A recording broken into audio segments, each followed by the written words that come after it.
सत्यासाठी एखादा माणूस सगळं गमावू शकतो का? अयोध्येचा राजा हरिश्चंद्र सत्यासाठी प्रसिद्ध. त्यांची परीक्षा घेण्यासाठी विश्वामित्र पुढे आले आणि त्यांनी त्याचं सर्व काही घेतलं. राज्य, कुटुंब, पत्नी, मूल, सगळं.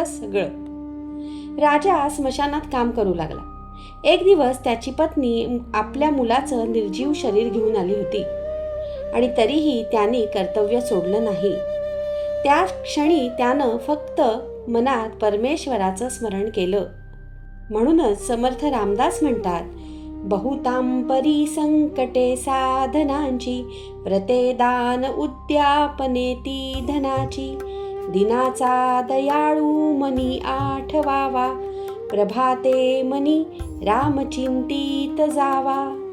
हरिश्चंद्रानं परमेश्वराचं स्मरण केलं. परमेश्वर प्रकट झाले, मुलगा जिवंत झाला आणि सगळं परत मिळालं. संकट येतात, पण श्रद्धा आणि सत्य सोडलं नाही तर शेवटी विजय तुमचाच असतो.